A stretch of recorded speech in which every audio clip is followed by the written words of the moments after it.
Anne of Green Gables, Chapter 37, The Reaper Whose Name is Death. Matthew, Matthew, what is the matter? Matthew, are you sick? It was Marilla who spoke, alarm in every jerky word. Anne came through the hall, her hands full of white narcissus. It was long before Anne could love the sight or odor of white narcissus again. In time to hear her and to see Matthew standing in the porch doorway, a folded paper in his hand, and his face strangely drawn in gray. Anne dropped her flowers and sprang across the kitchen to him at the same moment as Marilla. They were both too late. Before they could reach him, Matthew had fallen across the threshold. "He's fainted," gasped Marilla. "Anne, run for Martin. Quick, quick. He's at the barn." Martin, the hired man, who had just driven home from the post office, started at once for the doctor, calling at Orchard Slope on his way to send Mr. and Mrs. Barry over. Mrs. Lynde, who was there on an errand, came too. They found Anne and Marilla distractedly trying to restore Matthew to consciousness. Mrs. Lynde pushed them gently aside, tried his pulse, and then laid her ear over his heart. She looked at their anxious faces sorrowfully, and the tears came into her eyes. "Oh, Marilla," she said gravely, "I don't think we can do anything for him." "Mrs. Lynde, you can't think Matthew is." Anne could not say the dreadful word. She turned sick and pallid. "Child, yes, I'm afraid of it. Look at his face. When you've seen that look as often as I have, you'll know what it means." Anne looked at the still face and there beheld the seal of the Great Presence. When the doctor came, he said that death had been instantaneous and probably painless, caused in all likelihood by some sudden shock. The secret of the shock was discovered to be in the paper Matthew had held, and which Martin had brought from the office that morning. It contained an account of the failure of the Abbey Bank. The news spread quickly through Avonlea, and all day friends and neighbors thronged Green Gables and came and went on errands of kindness for the dead and living. For the first time, shy, quiet Matthew Cuthbert was a person of central importance. The white majesty of death had fallen on him and set him apart as one crowned. When the calm night came softly down over Green Gables, the old house was hushed and tranquil. In the parlor lay Matthew Cuthbert in his coffin, his long gray hair framing his placid face on which there was a little kindly smile, as if he but slept, dreaming pleasant dreams.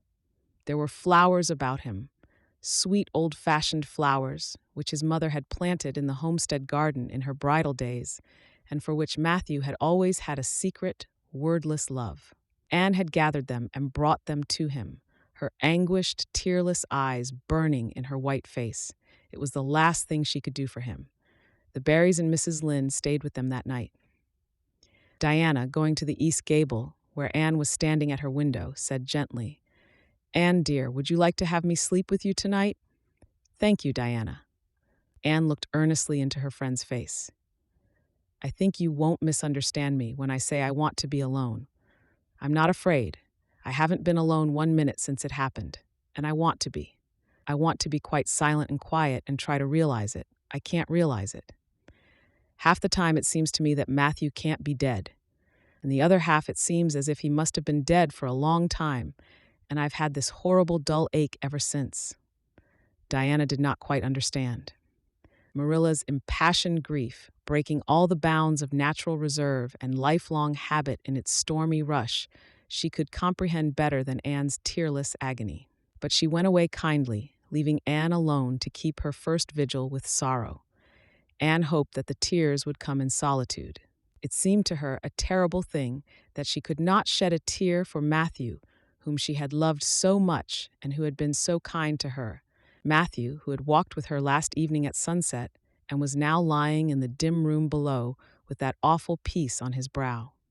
But no tears came at first, even when she knelt by her window in the darkness and prayed, looking up to the stars beyond the hills. No tears, only the same horrible dull ache of misery that kept on aching until she fell asleep, worn out with the day's pain and excitement. In the night she awakened, with the stillness and the darkness about her, and the recollection of the day came over her like a wave of sorrow. She could see Matthew's face smiling at her as he had smiled when they parted at the gate that last evening. She could hear his voice saying, my girl that I'm proud of." Then the tears came and Anne wept her heart out. Marilla heard her and crept in to comfort her. There, don't cry so, dearie. It can't bring him back. It isn't right to cry so. I knew that today, but I couldn't help it then.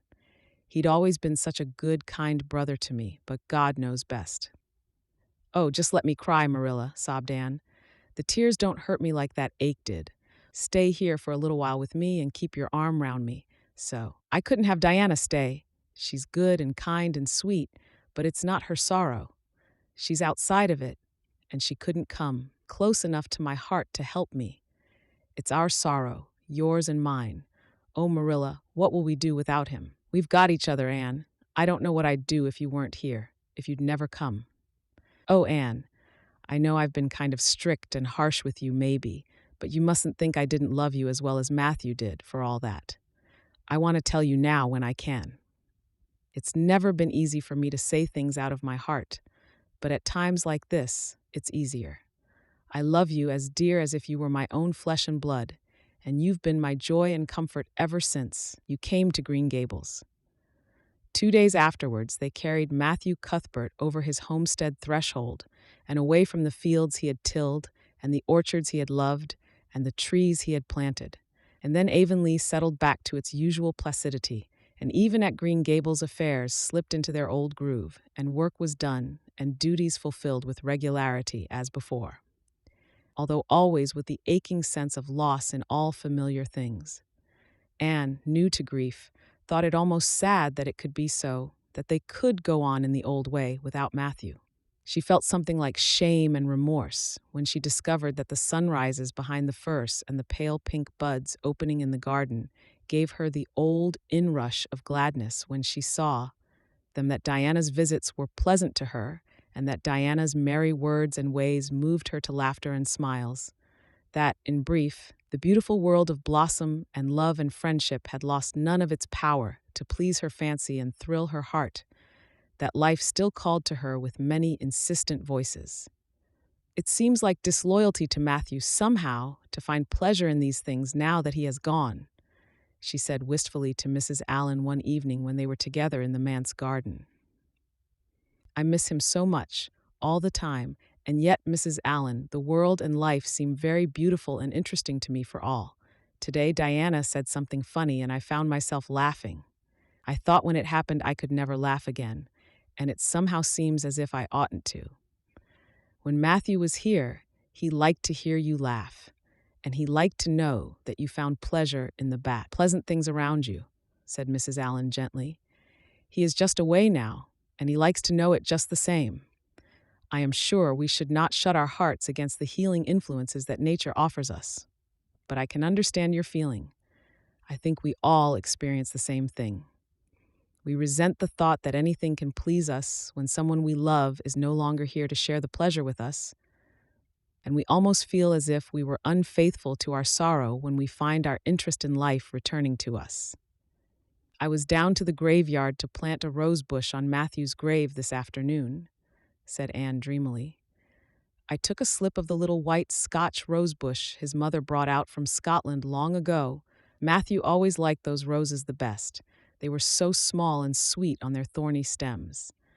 It made me feel glad that I could plant it by his grave, as if I were doing something that must please him in taking it there to be near him. I hope he has roses like them in heaven. Perhaps the souls of all those little white roses that he has loved so many summers were all there to meet him. I must go home now. Marilla is all alone and she gets lonely at twilight. She will be lonelier still, I fear, when you go away again to college, said Mrs. Allen. Anne did not reply. She said good night and went slowly back to Green Gables. Marilla was sitting on the front doorsteps and Anne sat down beside her. The door was open behind them, held back by a big pink conch shell with hints of sea sunsets in its smooth inner convolutions. Anne gathered some sprays of pale yellow honeysuckle and put them in her hair. She liked the delicious hint of fragrance, as some aerial benediction above her every time she moved. Dr. Spencer was here while you were away, Marilla said. He says that the specialist will be in town tomorrow, and he insists that I must go in and have my eyes examined. I suppose I'd better go and have it over. I'll be more than thankful if the man can give me the right kind of glasses to suit my eyes. You won't mind staying here alone while I'm away, will you? Martin will have to drive me in, and there's ironing and baking to do. I shall be all right. Diana will come over for company for me. I shall attend to the ironing and baking beautifully. You needn't fear that I'll starch the handkerchiefs or flavor the cake with liniment." Marilla laughed. "What a girl you were for making mistakes in them days, Anne.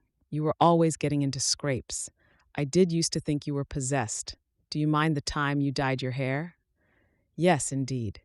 I shall never forget it," smiled Anne, touching the heavy braid of hair that was wound about her shapely head. "I laugh a little now sometimes when I think what a worry my hair used to be to me, but I don't laugh much because it was a very real trouble then. I did suffer terribly over my hair and my freckles. My freckles are really gone, and people are nice enough to tell me my hair is auburn now, all but Josie Pye. She informed me yesterday that she really thought it was redder than ever, or at least my black dress made it look redder, and she asked me if people who had red hair ever got used to having it. Marilla, I've almost decided to give up trying to like Josie Pye. I've made what I would once have called a heroic effort to like her, but Josie Pye won't be liked." "Josie is a pie," said Marilla sharply, "so she can't help being disagreeable. I suppose people of that kind serve some useful purpose in society, but I must say I don't know what it is any more than I know the use of thistles. Is Josie going to teach?" "No, she's going back to Queen's next year. So are Moody Spurgeon and Charlie Sloane. Jane and Ruby are going to teach, and they have both got schools. Jane at Newbridge and Ruby at some place up west. Gilbert Blythe is going to teach too, isn't he?" "Yes, briefly." "What a nice-looking fellow he is," said Marilla absently. "I saw him in church last Sunday, and he seems so tall and manly.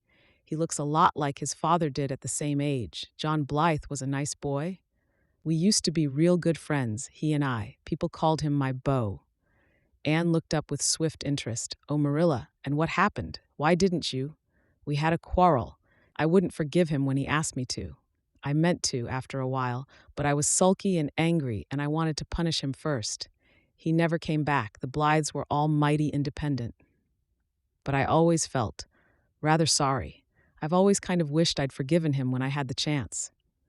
"So you've had a bit of romance in your life, too," said Anne softly. "Yes, I suppose you might call it that.